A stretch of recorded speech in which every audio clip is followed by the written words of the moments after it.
जैसे कि हम लोग देख चुके हैं कि हमारे रिसोर्सेज उन्हीं चीजों को रिसोर्सेज मानेंगे जो टेक्नोलॉजी के द्वारा बनाया गया हो, जो इकोनॉमिकली फिजिएबल हो और जो कल्चरली एक्सेप्टेबल हो। अब हम एक अलग ही एग्जांपल देने के माध्यम से समझा रहे हैं। जैसे कि अगर स्विमिंग सूट जो है वो डेवलप्ड शहरों के लिए रिसोर्सेज है, लेकिन गांव के लोगों के लिए वो रिसोर्सेज नहीं है। आप चाहें कि हम स्विमिंग सूट को जाकर के गांव में बेच दें तो बेचने वाला इतना मार खाएगा कि वो आकर के हल्दी दूध पीना पड़ेगा उसको। इसका मतलब ये है कि वहां गांव के लोगों के लिए जो स्विमिंग कॉस्ट्यूम है वो कल्चरली एक्सेप्टेबल नहीं है। अब छोटे बच्चे या बच्चियां जो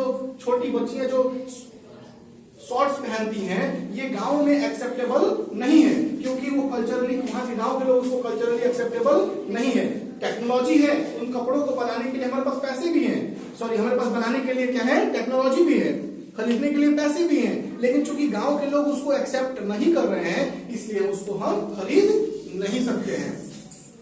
इसलिए वो रिसोर्सेज हमारे लिए रिसोर्सेज नहीं होगा।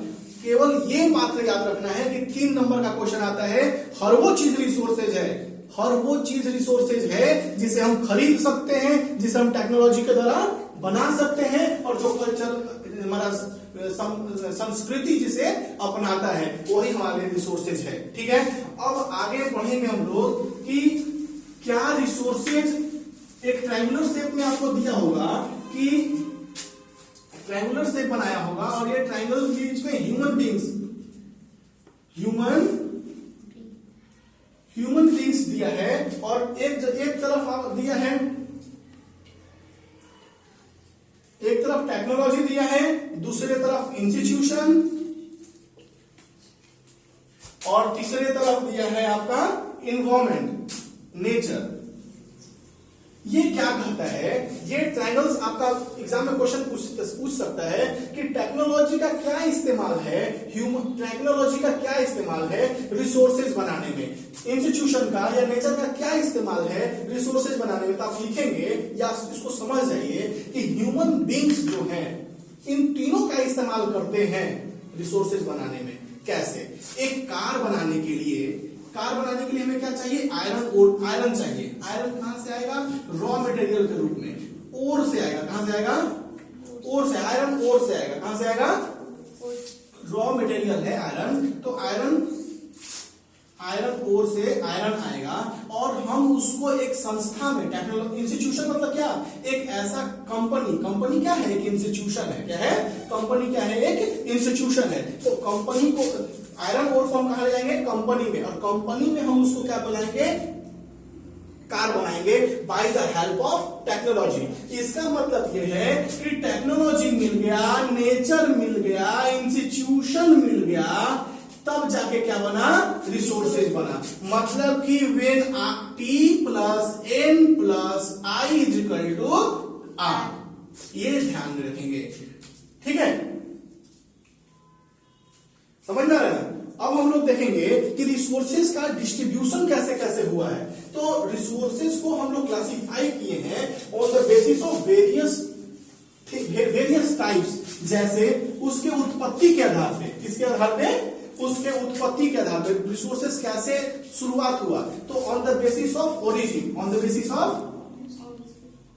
ओरिजिन के आधार पर हम लोग देखें तो 2 भागों में बांटा गया है, बायोटिक और एबायोटिक। बायोटिक और एबायोटिक में दोनों सेम जैसा लगता है, बस याद रखेंगे आंसर में कि ये दोनों नेचुरल चीज है, ये दोनों नेचुरल है और ये नेचुरल लिविंग थिंग्स है। ये क्या है, नेचुरल, बायोटिक क्या है, लिविंग थिंग्स, और ये क्या है, नॉन लिविंग थिंग्स। बच्चा एग्जाम्पल ध्यान से देंगे, क्वेश्चन तो लिख दिए, abiotic, all natural non living things called abiotic, और एग्जाम्पल में आप दे देते हैं फ्लोरा, डॉग, तो ये आंसर गलत हो जाएगा, पूरा आंसर गलत हो जाएगा। ऑप्शन आंसर एग्जाम्पल में क्या देंगे, आंसर एग्जाम्पल में देंगे कि रिवर, सॉइल, ऐसा प्रकृति के द्वारा बनाया गया ऐसा चीज, प्रकृति के द्वारा बनाया गया, कैमरा पे नहीं आ रहा होगा, प्रकृति के द्वारा बनाया गया एक ऐसा चीज जो कि जिसमें जीव नहीं है, और इसमें प्रकृति के द्वारा बनाया हुआ ऐसा चीज जिसमें जीव है। तो इसमें कुत्ता, बैल, हाथी, घोड़ा, पालतू जानवर और जंगली जानवर का नाम नहीं लिखना है, इसमें लिखना है फ्लोरा एंड फौना। ठीक है, फ्लोरा एंड फौना। फ्लोरा मतलब प्लांट किंगडम एंड फौना मतलब एनिमल किंगडम। हम लोग थोड़ा फास्ट कंप्लीट करेंगे इस सेशन को। तो एग्जॉस्टिबिलिटी, खत्म होने के आधार पर, खत्म होने के आधार पर हम लोग देखें तो रिन्यूअल और नॉन रिन्यूअल, इसी को कन्वेंशनल और नॉन कन्वेंशनल भी कहता है। बच्चा लोग को बहुत कंफ्यूजन होता है, किसी में कंफ्यूजन होता है तो रिन्यूअल में, नॉन रिन्यूअल में, कन्वेंशनल में, नॉन कन्वेंशनल में। मेरे प्यारे बच्चों याद रखो कि कन्वेंशनल का मतलब होता है खत्म होने वाला। कन्वेंशनल मतलब खत्म होने वाला। तुम्हारा बुद्धि क्या है, कन्वेंशनल की नॉन कन्वेंशनल? नॉन कन्वेंशनल है। कन्वेंशनल क्या हो गया, जो खत्म होने वाला है। एक होता है नॉन कन्वेंशनल। तो जो नॉन कन्वेंशनल है वो असल में क्या है, रिन्यूअल। जो नॉन कन्वेंशनल है वो असल में क्या है बताइए? Non renewal. हाँ, और जो कन्वेंशनल है वो असल में क्या है, नॉन रिन्यूअल। एग्जाम्पल में आप दे दीजिए ऐसा चीज जो खत्म होने वाला है, तो एग्जाम्पल उसका क्या होगा? पेट्रोल मतलब मिनरल्स। और ऐसा चीज जो खत्म होने वाला नहीं हो, क्या है? Solar energy, wind energy, geothermal energy, tidal energy, ये सारी energy. On the basis of ownership, मालिकाना हक के आधार पर। तो भाई साहब मालिकाना हक के आधार पर इंडिविजुअल, जैसे हमारा जमीन, मजा लेके बगल वाला खेत हमारा जोत ले, गोली ना चल जाएगा। तो ओनरशिप के आधार पर इंडिविजुअल, जो मेरा है, हमारे परिवार का है, वो हमारा क्या है, इंडिविजुअल है। ये मेरा कुर्ता हम यूज करते हैं, पूरा गांव थोड़ी यूज करेगा। ये इंडिविजुअल, मेरा जमीन बगल वाला जोत लेगा। इसका मतलब ये वो है इंडिविजुअल रिसोर्सेज। कम्युनिटी, जिस पर पूरे समाज का अधिकार है। पिकनिक स्पॉट, शमशान घाट, burial ground, bus stand, railway stand, ये सब क्या है, कम्युनिटी रिसोर्सेज। और नेशनल, जो हमारे देश के क्षेत्र में पाया जाता है वो क्या है, नेशनल। और जो पूरे दुनिया के लिए वो क्या है, इंटरनेशनल। और यही चीज पे कंफ्यूजन होता है। नेशनल का थोड़ा सा ध्यान दे दीजिए। नेशनल हमारे देश में पाए जाने वाले इस क्षेत्र में, इस भारत के अंदर जो भी चीज है वो हमारा रिसोर्सेज है। और इसके 12 नॉटिकल माइल तक भी जो वाटर बॉडी से, जो ओशियन है, ये वाटर है, जो 12 नॉटिकल माइल तक का जो ओशियन है वो भी हमारे भारत का है। समझ में आ रहा है? और इंटरनेशनल क्या हो जाएगा, ये 200 नॉटिकल माइल के बाहर इंटरनेशनल रिसोर्स कहलाएगा। समझ में आ रहा है कि नहीं आ रहा है? 200 नॉटिकल माइल के बाहर इंटरनेशनल रिसोर्स 12 नॉटिकल माइल है ना। एग्जाम में कॉपी बुक पे देखना कितना है, 12 नॉटिकल माइल। कितना है, 12 नॉटिकल माइल के अंदर क्या कहलाएगा, नेशनल रिसोर्स। लेकिन भारत को एक एक्सेप्शन है, क्वेश्चन पूछ सकता है कि भारत को यह अधिकार है ये इंडियन ओशियन में 200 नॉटिकल माइल से आगे जाकर के मैग्नीज नूडल निकालता है। मतलब एक मिनरल्स है मैग्नीज नूडल्स, साइंस के टीचर बताएंगे आपको कि 200 नॉटिकल माइल के आगे जाकर के इंटरनेशनल रिसोर्सेज में घुस करके हम इंटरनेशनल रिसोर्सेज निकालते हैं। और ये हमारे लिए क्या है, प्लस पॉइंट है। और किसी देश के पास ये अधिकार नहीं है। पाकिस्तान को हम लोग इसमें भी लतिया देते हैं। यहाँ पर एक है गुजरात के पास एक जगह है, कच्छ के पास एक जगह है, वो कहता है कि हमारा है, वो हम कहते हैं कि हमारा है। सरकरिक, वो जगह क्या नाम है, सरकरिक। सरकरिक कभी, जैसे आप लोग सुने होंगे कि जम्मू कश्मीर का जैसे विवाद है ना जी, भारत पाकिस्तान का है ना जम्मू कश्मीर का विवाद, जम्मू कश्मीर का, उसी तरह से यहाँ पे सरकरिक का विवाद है। यहाँ भी धोते हैं, यहाँ भी धोते हैं, कभी सुधर नहीं सकता है। इसका मतलब क्या है कि हम लोगों ने सीखा नेशनल, इंटरनेशनल, स्टॉक, अब हम लोग को सीखना है by the basis of status of development, विकास के आधार पर हम लोग रिसोर्सेज को देखेंगे। तो पोटेंशियल, डेवलप्ड, स्टॉक और रिजर्व, इन चारों में से सबसे इंपॉर्टेंट अगर है कोई तो है स्टॉक। स्टॉक वो रिसोर्सेज है जो समय पर स्टॉक वो रिसोर्सेज है जो कि अभी उसका इस्तेमाल कर रहे हैं, लेकिन टेक्नोलॉजी के वजह से उसका हम पूरा इस्तेमाल नहीं कर पा रहे हैं। ठीक है, मतलब कैसे, हम लोग गुल्लक में पैसा रखे हुए हैं, स्टॉक में रखे हैं, और अभी उसको हम इस्तेमाल नहीं कर रहे हैं, वो क्या है, स्टॉक है हमारा। तो water is a combination of two highly inflammable gas H2O and we have not technology to separate both of them। हमारे पास टेक्नोलॉजी नहीं है कि इन दोनों को क्या कर दे, तोड़ दे, क्या कर दे, तोड़ दे। यही है हमारा स्टॉक रिसोर्सेज। लेकिन वाटर तो है ना जी हमारे स्टॉक में, जैसे ही टेक्नोलॉजी आएगा हम तोड़ फोड़ शुरू कर देंगे, वो हाइड्रोजन बना देंगे, ऑक्सीजन बना देंगे, ऑक्सीजन का मात्रा बराबर कर देंगे। नहीं समझे? तो टेक्नोलॉजी का विस्तार करिए, पढ़िए लिखिए आप लोग साइंस में, और टेक्नोलॉजी का विस्तार करिए। अब देखिए रिजर्व रिसोर्सेज, कहता है कि रिसोर्सेज है उसका इस्तेमाल भी कर रहे हैं, लेकिन उतना नहीं कर रहे हैं जितना कि करना चाहिए, मतलब रिजर्व में रख दिए हैं। कैसे हम लोग पर्स में 500 का नोट गोद के रख दे, बगल में मोड़ के रख देते हैं, कभी खास समय पर इस्तेमाल करेंगे, रिजर्व रखे हैं करके, कभी फंस जाएगा मामला तो करके निकालेंगे गांधी जी का मोड़ा हुआ नोट को, है कि नहीं? तो रिजर्व रिसोर्सेज है। जैसे डैम का पानी जो है, पानी कैसे जो हाइड्रो इलेक्ट्रिसिटी बनाते हैं, जो विंड एनर्जी बनाते हैं, उसे उतना नहीं बना रहे हैं जितना कि बनाना चाहिए। हमारे पास पावर है, पोटेंशियल है, बना सकते हैं, ठीक है। अब उसी तरह से आप आगे देखेंगे तो एक मीटिंग हुआ, हम लोग इतना ज्यादा सारे कंट्री मिल करके वो क्या किए कि इतना पोल्यूशन क्रिएट किए कि इन्वायरमेंट में केवल पोल्यूशन ही पोल्यूशन हो गया। तो 1992 में इन लोगों का बुद्धि जगा और मीटिंग किए। कहां पे मीटिंग किए? तो ब्राजील में मीटिंग किए। कहां पे मीटिंग किए? ब्राजील में मीटिंग किए, ठीक है। ब्राजील में मीटिंग किए और उस शहर का नाम था रियो डे जेनेरियो। कौन सा शहर था? Rio de Janeiro. Rio de Janeiro के शहर ब्राजील में मीटिंग किए। लगभग 100 कंट्री के हेड आए थे, चाहे प्रधानमंत्री कहिए या राष्ट्रपति कहिए। वहां पर उन लोगों ने मिला और मिल करके उन्होंने एक्सेप्ट किया कि हम क्या करेंगे, सस्टेनेबल डेवलपमेंट करेंगे। क्या करेंगे? सस्टेनेबल डेवलपमेंट करेंगे। और सस्टेनेबल डेवलपमेंट है क्या? ऐसा डेवलपमेंट जिसमें हम विकास भी करें। सस्टेनेबल डेवलपमेंट इज क्या है?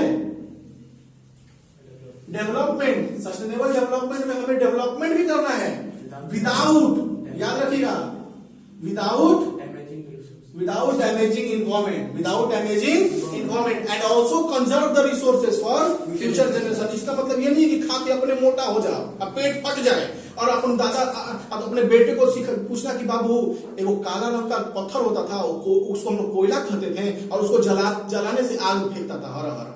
तो बच्चा कंफ्यूजन, पापा ये क्या होता है? कोयला ऐसा पत्थर जिसमें से आग निकलता था, हाँ, उसे खाना भी बनता था, उसे बिजली भी उत्पादन होता था। तो बच्चा उंगली पकड़ के ले जाना कहाँ पे दिखाने के लिए? म्यूजियम में, देख बेटा ये गोल है। तो बच्चा बड़ा होकर मारेगा 4 लाख, कहेगा कि पापा सस्टेनेबल डेवलपमेंट कल पढ़े थे, फॉलो नहीं किए थे। तो सस्टेनेबल डेवलपमेंट ऐसा डेवलपमेंट है जिसमें हमें रिसोर्सेज को क्या करना है? यूज भी करना है, डेवलप भी होना है और रिसोर्सेज को बचाना है। किसके लिए? अपने फ्यूचर के लिए, ठीक है।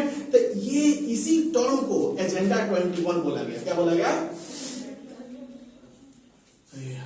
एजेंडा 21। ये क्यों एजेंडा 21 बोला गया? क्योंकि 1991 में ये मीटिंग हुआ था, 1992 में, 1 में नहीं, कितने में? 2 में। क्या मीटिंग हुआ था? अरे तू बता कि मीटिंग कहाँ हुआ था? ब्राजील का कौन सा शहर जी? बता, खाली पढ़ता है तुम लोग। ब्राजील का रियो डे जेनेरियो। कहां पे? रियो डे जेनेरियो, ठीक है। चलिए, फीफा का वर्ल्ड कप कई बार हुआ वहां पे, बहुत फेमस शहर है। हाँ, तो ध्यान से यहाँ देखो। तो एजेंडा 21 जो है वो क्या है? सस्टेनेबल डेवलपमेंट किया गया है। सस्टेनेबल डेवलपमेंट का उद्देश्य रखा गया 92 में इसलिए बोला गया क्योंकि ये 20वीं शताब्दी में था। ये क्या था? 1992 क्या था? 20वीं शताब्दी। और 8 साल में क्या होने वाला था? 20वीं शताब्दी खत्म होने वाला था। इसीलिए बोला गया कि अगले 8 साल के बाद क्या आ जाएगा? 21वीं शताब्दी। इसलिए एजेंडा रखा गया किसका? 21वीं शताब्दी का यही उद्देश्य है कि एजेंडा 21 में हम लोग सस्टेनेबल डेवलपमेंट करेंगे और हम लोग अपने पॉल्यूशन द्वारा फैलाए हुए पॉल्यूशन को क्या कर देंगे? मेंटेन कर देंगे। ठीक है। अब हम लोग देखेंगे resource planning in India. Bharat में रिसोर्स प्लानिंग क्या है? किसी भी जगह पे रिसोर्स प्लानिंग सबसे अच्छा तो लोगों को रिसोर्स प्लानिंग सिखाएंगे तुम्हारी मम्मी। घर में आटा खत्म होने से पहले ही चिल्लाने लगती है आटा पिसवाओ, आटा पिसवाओ, आटा पिसवाओ। ये उनसे अच्छा प्लानिंग कोई नहीं जानता है। और लाने के बाद वो रखा रहता है बोरा और देखती है कि हाँ भाई अभी तो बोरा बचा हुआ है, तो कहती है पहले से बोलना पड़ता है। तो हम लोग रिसोर्सेज को पहचानेंगे कहाँ है, एस्टिमेशन करेंगे, अनुमान लगाएंगे कहाँ है, फिर मैपिंग करेंगे कितना दूर में है, ठीक है, और क्वायरिंग करेंगे, उसका वैल्यू पता करेंगे। ये नहीं पता चला तो एक दिन बोड़ा है वो इंजीनियर बन गया, पता खोल पूरा निकालने लगा रिसोर्सेज को और पता चला कि ये 100 रुपया का कोयला निकला, 1000 रुपया निकालने में लग गया, क्योंकि उसने मैपिंग और सर्वे अच्छे से नहीं किया था। और ये भी ध्यान देना है कि हम वहां से कितना रिसोर्सेज है, कितना दिन में निकालेंगे, क्या निकालने का लागत और बेचने पर बेनिफिट होगा तभी निकालेंगे, ये सब देखेंगे। और गांधी जी ने एक बात कहा है कि हमारे पृथ्वी पर, ये क्वेश्चन 1 मार्क्स का आता है मेरे बच्चों, कि गांधी जी ने बोला था कि हमारे पृथ्वी पर इतना रिसोर्सेज है कि सबके नीड्स को फुलफिल किया जा सकता है, लेकिन इतना रिसोर्सेज नहीं है कि किसी के लालची व्यक्ति के नीड को फुलफिल किया जा सकता है। लालची के ग्रिड को फुलफिल नहीं किया जा सकता है। Resources is enough to satisfy the needs but not enough to fill the greed। यहाँ पे लिखा हुआ है Gandhi ji was apt voicing the concern about there is enough for everybody's need and not for anybody's greed। इतना resources है कि सबके need को फुलफिल किया जा सकता है, लेकिन किसी के ग्रीड को फुलफिल नहीं किया जा सकता है। आप लोग केवल एनसीईआरटी पढ़े। कौन सा बुक पढ़े? एनसीईआरटी। कोई साइड बुक की आवश्यकता नहीं है। और आईएएस बनना अगर है तो अभी से नहीं, अभी कम से कम 10th अच्छा से कर लेना है, ठीक है ना। तो उसके बाद आप लोग कुछ भी बनो, ठीक है। 10th का सारा सब्जेक्ट क्लियर करना होता है। चलिए आगे देखेंगे हम लोग land degradation and conservation measures. Land degradation में कहता है कि हमारा जो जमीन है वो क्या हो रहा है? बर्बाद हो रहा है। अलग अलग कारणों से बर्बाद हो रहा है, जैसे कहीं ओवर इरिगेशन हो रहा है, कहीं पे ओवर इरिगेशन हो रहा है, कहीं पे डिफोरेस्टेशन हो रहा है, कहीं पे माइनिंग हो रहा है, और कहीं पे आपका ये क्या बोलते हैं माइनिंग हो रहा है, कहीं पे डिफोरेस्टेशन हो रहा है। अलग अलग चीजों से रिसोर्सेज को डिप्लेट किया जा रहा है। तो क्वेश्चन पूछता है कि उत्तर प्रदेश में, गुजरात में, पंजाब में किन किन कारणों से हो रहा है? तो पंजाब में हो रहा है ओवर इरिगेशन से। एक साल में 3 बार खेती करता है वो लोग, और मार घोड़ा का घोड़ा खाद डालता है, तो इसलिए क्या हो रहा है? Over irrigation. खेत में पानी डाल रहा है तो सारा मिनरल, सारा रिसोर्सेज सारा मिनरल्स क्या हो जा रहा है? बह जा रहा है, ठीक है। अब आगे देखेंगे कि इसमें हम लोग पढ़ेंगे कुछ और भी फास्ट कंप्लीट करेंगे। Alluvial soil, classification of resources और क्लासिफिकेशन ऑफ सॉइल। तो कुछ सॉइल का एग्जांपल्स हैं, जैसे कि alluvial soil, black soil, red soil, mountain soil, forest soil. इसमें इंपॉर्टेंट है एलुवियल सॉइल। एलुवियल मतलब एलुवियल सॉइल जो भारत में नॉर्दर्न पार्ट्स में पाया जाता है। कहाँ पाया जाता है? भारत के नॉर्दर्न साइड में, बिहार, उत्तर प्रदेश में एलुवियल सॉइल पाया जाता है। हिमालय से जहां जहां नदी बहा है, कहाँ पे? जहां जहां नदी बहा है वहां वहां क्या पाया जाएगा? एलुवियल सॉइल पाया जाएगा। जैसे गंगा नदी के पूरे क्षेत्र में एलुवियल सॉइल पाया जाएगा। पहले नदियां क्या थी? नदियां रास्ता थोड़ी था। नदियां पूरे जमीन पर पसर के फैलती थी, पसर के बहती थी, और जहां जहां नदी बहा है उसके चारों तरफ एलुवियल सॉइल भरा हुआ है। और गंगा माई हम लोगों को क्या दी है? एलुवियल सॉइल दी है। देखते हैं ना, इसी वजह से हमारा जो जनसंख्या का घनत्व है ज्यादा है। सब लोग चाहता है कि एलुवियल सॉइल वाला में जगह में बस जाए, क्योंकि पहले क्या था? एग्रीकल्चर ही एक माध्यम था जहां पे लोग क्या कर सकते हैं? सस्टेन कर सकते थे। पहले सेकेंडरी सेक्टर नहीं था, टर्सरी सेक्टर नहीं था, क्या था? केवल प्राइमरी सेक्टर था, एग्रीकल्चर था। इसीलिए लोग यहाँ पे उसी क्षेत्र में रहना चाहते थे जहां पर एग्रीकल्चर का विस्तार हुआ हो। तो एलुवियल सॉइल दो भागों में बांटा गया है, खादर और एक बांगर। खादर और एक बांगर। खादर क्या है और बांगर क्या है? एक फिल्म एक प्रचार आता है बांगर सीमेंट का, बुढ़वा प्रचार करता है बांगर सीमेंट सस्ता नहीं सबसे अच्छा, है ना, बुढ़ा जो प्रचार करता है। तो याद रखिए वो बुढ़ा प्रचार कर रहा है बांगर सीमेंट का, इसलिए बांगर ओल्ड एलुवियल सॉइल। अब बच गया क्या? New alluvial soil. Khadar new alluvial soil, bangar old alluvial soil. ठीक है, समझ में आ रहा है? ब्लैक सॉइल याद रखिए, ब्लैक सॉइल क्या है? ऐसा सॉइल जो कि देखने में क्या है? ब्लैक है, और उसमें मॉइस्चर को एब्जॉर्ब करने का इंटेंसिटी जो है बहुत ही फास्ट, ज्यादा है, बहुत ज्यादा मात्रा में मॉइस्चर को एब्जॉर्ब करता है। ठीक है, समझ में आ रहा है? अब और देखेंगे, ये गुजरात के क्षेत्र में ज्यादा पाया जाता है। तीसरा पॉइंट ये है कि इसमें कॉटन बहुत ज्यादा अच्छा होता है, कॉटन के लिए फेवरेबल है। आप देखो गुजरात में के जो सूरत शहर है वहां पर केवल भरमार है कॉटन मिल का, क्योंकि वहां पर रॉ मटेरियल जहां पे रॉ मटेरियल मिलेगा वहीं पर इंडस्ट्री का विकास होगा। ठीक है, इसीलिए ये लावा से बना है, समझ में आ रहा है? जहां पे फर्स्ट मानसून शावर हुआ, पहली बार मानसून का बरसात हुआ, उसी समय खेत जोत देता है, मतलब बारिश होने से कहीं कहीं पहले ही जोत देता है खेत, क्योंकि एक बार जब बारिश हो जाएगा तो ये मिट्टी क्या हो जाएगा? स्टिकी हो जाएगा, चिपचिपा हो जाएगा। आप लोग नहीं देखते खेतों में जाते हैं तो चप्पल में मिट्टी चिपक जाता है, आप लोग किसी के दरवाजे पे जाकर सारा मिट्टी छोड़ा देते हैं और फिर गाली देता है, वो क्या है? एक तरह का ब्लैक सॉइल है। समझ में आ रहा है कि नहीं? ऐसा तुम लोग भी किया है ना? हमको लगा हम ही केवल शैतानी है। चलिए, रेड, इसमें से सॉइल इरोजन, अब soil erosion and soil conservation. अच्छा, रेड एंड येलो सॉइल में देखेंगे, रेड और येलो सॉइल जो है उड़ीसा छत्तीसगढ़ में पाया जाता है, और ये चीज है मेटामॉर्फिक रॉक से बना है। ठीक है, हम लोग थोड़ा और आगे बढ़ेंगे। Soil erosion and soil conservation में दो तरह से सॉइल इरोजन होता है। एक गुली इरोजन, मतलब कि गुली इरोजन मतलब सॉइल ऐसे से बहा है, नदी जैसे बहा है ना, नदियां बहा है, नहर बहा है, पतला पतला पानी बहा है, तो पानी अपने साथ क्या किया है? सॉइल को ले गया है, उसको कहेंगे गुली इरोजन। ठीक है, हम लोग ठेठ भाषा में समझ ले गली इरोजन। गली कैसे है? गली कैसे बना है? उसी में इरोजन हो गया, तो गली इरोजन। ठीक है, एक सीट इरोजन। सीट इरोजन क्या है? पूरा का पूरा लेयर उड़ा देगा, समझ में आ रहा है? पूरा का पूरा लेयर उड़ा देगा। जैसे आइसक्रीम खाते हैं, एक आइसक्रीम के ऊपर दूसरा केक के ऊपर एक दूसरा केक, तीसरा केक, चौथा केक, हम लोग क्या करेंगे? ये केक को उड़ा देंगे। वो कौन सा इरोजन हो गया? Cake erosion. अरे गुली इरोजन या सीट इरोजन? और केक को ऐसे उंगली से चाट लेंगे, कौन सा इरोजन हो गया? डिफरेंस गुली इरोजन सीट इरोजन में क्लियर हुआ? चलिए, अब हम लोग इसको कैसे बचाएंगे? कुछ तरीका है, पेड़ को ग्रो करेंगे, एफोरेस्टेशन करेंगे। क्या करेंगे? एफोरेस्टेशन करेंगे। और भी कुछ तरीका है, जैसे शेल्टर बेल्ट लगाएंगे। क्या करेंगे? शेल्टर बेल्ट लगाएंगे। क्लियर है? ठीक है, और इस चैप्टर से क्वेश्चन क्या पूछेगा कि रिसोर्सेज क्या है, प्लानिंग ऑफ रिसोर्सेज क्या है, सस्टेनेबल डेवलपमेंट क्या है। आपका पूछेगा ब्लैक सॉइल के बारे में बताइए, एलुवियल सॉइल के बारे में बताइए, ब्लैक सॉइल कहाँ है, एलुवियल सॉइल कहाँ है। और पूछेगा इंटरनेशनल रिसोर्सेज क्या है, स्टॉक रिसोर्सेज क्या है, एजेंडा 21 बता दीजिए, सस्टेनेबल डेवलपमेंट बता दीजिए, बायोटिक बता दीजिए, एलुवियल सॉइल बता दीजिए, सीट इरोजन क्या है, गुली इरोजन क्या है, और कैसे इरोजन को हम लोग बचाएंगे